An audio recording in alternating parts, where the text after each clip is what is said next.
Welcome to Tales from the DC. This is the inaugural podcast, inaugural episode of Tales from the DC. So what is Tales from the DC? So I've worked in technology for 25 years. Different versions of places, different places. I've worked in education. I've worked in the medical field, medical IT. I've ran cabling. I've done just about everything you can do in the IT spaces for the job. And what I noticed throughout every facet of the job, we always know that there's this one guy, that guy. You know, we say this, don't be that guy. And this podcast is dedicated to, first of all, just all of our IT workers that just do the job, and, you know, we don't get as much praise. Sometimes we don't get as much funding or as much money as we need. But hopefully it will make you laugh. I will have people that are in the field that I will interview at different times about their role and what they've done in IT, and we'll share some stories. Tonight I wanted to talk about that guy. You know, we all know those little errors that we talk about. You know, PEBCAC, problem exists between keyboard and chair. I've worked with some of the most brilliant people as far as degreed people, from doctors to doctorates of medical science, that is, and doctorates of education. And what I found across the spectrum is there's one type of person that we always have to name them as that guy. These are the supposed digital natives. These are the people that think that they're very technically savvy, but really aren't. And it shows when they try to show off in front of us. I don't have a real reason to understand why they would want to show off to us. They have nothing to show off to us, and we don't have anything to prove to them either. More often than not, we're just there to try to help them. That's why we're in the field we're in. You know, it pays decently, and we still like helping people. If you don't like helping people, you wouldn't be in the technology field. Coders are different. Coders are different types of IT people. They're the ones that you kind of slide the pizza under the door and a Mountain Dew, and they're pretty good without being social. Well, our IT people, workstation people, I've done that. Network people, telephony people, server systems guys.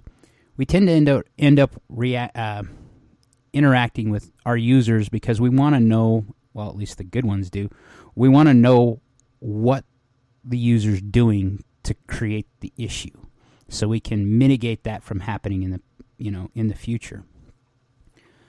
So one of the stories I remember, and this is going to be a repeat because the same story plays out with someone that's going to be on this podcast for an interview. I had a user at a school district who called me to tell me that their monitor wasn't working.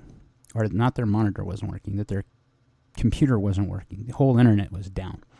That's the actual work ticket I got. We all love those ticketing systems, don't we? Whether it's, it's all ISO stuff that we end up having to comply with because people are trying to make reports and metrics that we all have to manage and get to some sort of arbitrary metric for management. Having been management before, I understand that. But it's not really a good metric as to what's actually happening. So I toddle my butt over. I actually get in a car and have to drive to this site. And this person was livid. This person has got a master's degree, likes throwing their weight around because they think they matter more than, say the boss of the organization. Sometimes they need to remember to act their wage and not who they think they are. This lady was very degrading to me. First off, why did it take you so long to get here? I need this right now. I've got people waiting for me to do this thing. Okay. So show me what the problem is what I tell the lady. And she says, well, look at it right now. Just look at it yourself. Okay. It doesn't appear to be on. Well, that's what I'm saying. Nothing's working. I can't get to the internet. I can't get to what I need to. I can't do my job. Okay. So I go over. This is the first time, mind you. And I push the button on the monitor. And lo and behold, power's on and you can see the welcome screen from Windows. Now the lady looks at me and says, "What did you do?" I said, "I turned the monitor on." What's the lesson there? That it doesn't matter your educational level. Maybe you should have some humble pie when you call for some people who drop everything in their day to come rescue you. So this is incident number 1. 2 weeks later, and no joke, 2 weeks later, the very same exact lady calls me again. Same exact livid issue. This time, she's cognizant enough to tell me, "I checked to see if the monitor would even power on. I pushed the button and nothing's coming on. Nothing." Now, most of us in the IT field would think at this point, if she tried to turn the monitor on and the computer is actually dead and both issues are off, it's a power issue, right? So, is that necessarily an IT problem or is it a facilities problem? Okay, well, let me go over there and help you troubleshoot this, because if it is a facilities problem, you should be able to call the facilities guys because, well, in every org I've ever worked at, you're empowered to talk to people to help you. That's the whole point, is to get work done. So I get in my car again, travel across to this site. I walk in and the lady's just fuming, ticked off. And I said, "Ma'am, I'm sorry. I really don't know what the problem is, but let me take a look." So I start looking at everything, and first thing we always do in IT, if you're ever done workstation or network stuff, is it plugged in? Is it really, really plugged in? Layer 1 issues, because the most brilliant people will find a way to move something. And if you've ever dealt with educators or people that are really mobile, or people that want to move and refresh things, educators are the worst at doing that. They want to change their classroom every beginning of the year. Doesn't matter if it's higher education or K-12 education. They all want to change everything. In this case, this particular user didn't change anything. So I checked the power connections. I follow it down to the surge protector. And the surge protector is powered on. And I'm like, okay, well, maybe this is a facilities thing. I trace the surge protector to the wall, and lo and behold, it's unplugged. What is that? Why is it unplugged? Okay, plug it back in. Surge protector pump comes on. I go and I power on the computer, and everything starts working. Okay. Now this lady is looking at me. "What did you do? You just went down there and you just trying to make me look like a fool." "Well, ma'am, I don't know what happened, but I'm guessing one of the custodians was vacuuming under your desk and managed to knock the surge protector out of the wall. All I did was plug the surge protector back in." "Well, I could have done that." "Well, you could have actually..." I spoke out of turn here, and I've been known to be blunt at the wrong situations at the wrong time, especially when people are being really, really rude to you and, you're really just there to try to help them. And I said, "Yes, ma'am, you could have reached down there and checked to see if the power plug was actually plugged in. No problem. It's all working now. You can do your job. You can do what you need to do." And as I'm leaving, she goes, Why are all the IT guys just like mechanics? You guys are magicians.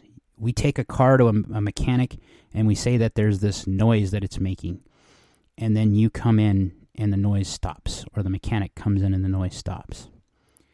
And I said, "Ma'am, it usually is just us coming in and scaring the computer just by our mere presence, and things start working." Now, I don't know about you, but that sometimes rings true when you're doing something and you have your just mere presence of walking into a room fixes the issue, or they figure it out.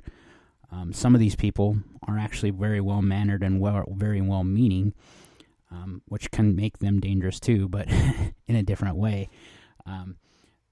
What tends to happen, though, is people with higher educational backgrounds than what myself have had. I only have an associate's degree in probably, 8 to 10 years of studying for different certifications, from CCNA to A+ to MCSA. That should tell you how old I am because it's not even called an MCSA anymore. I remember working on AeroHive access points, but I digress. I had once met a user at one of the K-12s, and he had just got his doctorate, and I congratulated him. And I said, well, you have more education in your pinky than I have in my entire body. And he goes, what do you have? I said, I have an associate's. He goes, no. How many certifications do you have? And I listed them off, and he goes, that's about 12 certifications. I said, yeah, that's probably about right. He goes, so basically some of these certs take 2 to 4 years to get, right? And I said, yeah, probably. That's about approximately right. At least back in the Gap, that's what it was. And he goes, you have a doctorate. There's no other way to put that. And I perked up, and he goes, I'm going to start calling you Dr. Shea. And I went, why is that? And he goes, because every time you come in, things just start to work better. Now, I wish all users weren't that guy. And then I got more of those warm and fuzzies from people just walking around and perking you up and letting you know that what you do matters. And it does matter. And most of us in the IT field honestly know that people couldn't do what they do, whatever it is, whether they're keeping a hospital EKG running or they're servicing, 3,000 kids. They couldn't do their job without us. I famously have a superintendent at one of the school districts I worked for who tells a story about a guy who's sweeping in NASA. And one of the NASA guys asks him, what are you doing? He says, well, I'm helping you send someone to the moon. That's exactly what IT people do day in and day out. Some of the things are mission critical for whatever the world has entailed for us. Some of them are just mundane things that people just need to get done. But it never fails that we always run into that guy or that girl, because it never fails that these people seem to think that devices just magically do what they're supposed to do all the time, and that anything made by man will sometimes fail, and there's nothing you can do about it. Using highfalutin terms in technology like mean time between failure and, trying to use those high-end network terms to explain why something went down doesn't work with your average end user. So we have to dumb our language down. And that's one thing that has kept me in the business as long as I have been, is I'm a very good IT translator. I translate our language into theirs and their needs into what we have to do to make it happen. I try to be as strategic as I can, but I'm more so tactical. I make the tactical realities of the situation that's on the ground reality for the end user and for my employer. Those same little funny things with it's just a power issue. I'm going to tell you another story that I think is hilarious. I had a former boss, and he had me, I'm going to call this the Princess laptop. He had me go troubleshoot this laptop, and mind you, at the time, I'm a network engineer. Because the workstation group was at their wits' end with trying to get this thing to work. It had multiple issues. So he was going to swing his 10-pound or 20-pound sledgehammer at the biggest, at the smallest nail to get this taken care of, because this end user was very much a squeaky wheel. So I went and looked at this thing and went, yeah, there is actually a problem with it. And my boss at the time, he's one of my good friends, again, someone I'm going to be interviewing on this podcast, he has me go through, I used to call it the Nate Matrix, the matrix of what is wrong with a device. Before you go and inquire to what I call the Book of Nate, the guy that was a mentor to me and who was my boss at one point, taught me a lot of great skills. These are the things I would troubleshoot before I would go talk to Nate, the Book of Nate, so that I could actually show that there was work involved, one, because he was my boss at one point, and two, so I could help, that gap of time, shorten that gap of how we can find resolution quicker. So I go take this laptop, and I'm like, well, it does have some network issues, it has some video issues, and he says, well, take it to the next classroom over, because at the time we were working for a K-12 school district at the time. So I take it to the next classroom over, still having the same issues. So I'm thinking that it's the wireless access point, in addition to, possibly the cable that we're using, because I'm moving the same cable from one projector to another, or from one jack to another to plug into this projector. He's like, well, have you tried your laptop on that same drop in that other room? So I go back and I try it on there, and sure enough, everything's working with my laptop. Go take it across the hall from all of these guys, across the building. See if it's working there. Take it over there. No, sure enough, it isn't. He says, have you tried changing cables with just the video cable that you're using to connect this to some of the peripherals? And I connect it, and it still has the same issue. He says, well, now plug it into the network and see if it works on the wired network, and let's see if we can get some of these things figured out. Now, imagine that you're a network guy, one that is route switch server type person, a network engineer, and you're having to spend this much time, 4 hours in this case, on a laptop machine. At some point, most of us would give up and say that laptop's just toast, right? No. My boss says, take that laptop to another building across campus and see if it works. Sure enough, I take it there. And it works. He says, well, give it to one of the users over there, grab that other laptop from that user and take that one over to them and see if it fixes the issues. It did. Turns out what had happened was there was a ground fault in the laptop itself the ground fault was actually in the building, and that particular laptop was particularly sensitive to this ground fault, especially with connecting to video. Moral of the story is, I was at my wit's end. I saw no point in keeping to try to troubleshoot a problem, which obviously is not worth the end goal. At this point, if it doesn't work and the building is designed, shouldn't we get rid of it? Now, the story had a better ending. Later on, my friend and I, Nate, we have beers and we talk and joke about this story because it's really laborious to go through the whole pieces, and I'll go through it another time as I write down more of the details, because it was more than just a ground fault issue. There was other little minor issues with this laptop. This was before we had actually gotten an imaging system in place at the organization I used to work for.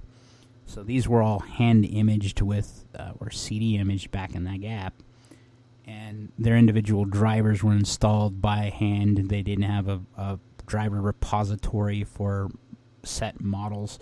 So there was a number of issues with this particular laptop, and it rears its head later in my career. But it's a funny story. We all have those funny little things. In my IT career, I've dealt with floods, so disaster recovery options, situations. I've had SANs fail.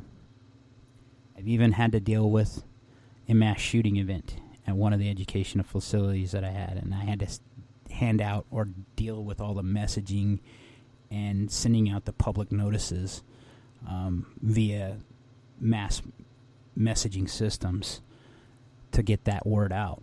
So I've seen or done just about everything you could in this space. And while I may not have the best language for some of the things I say, I will always take it as a lesson, correct myself. But I hope you enjoy this podcast, and I hope it makes you think a little bit about those funny things we run into as IT people.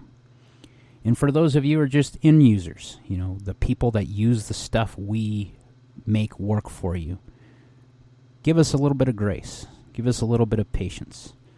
We're all there trying to do the same thing. You're there to service whatever organization you have. I'm there to make sure you can. Like, share, subscribe, but most importantly, be great, and welcome to Tales from the DC.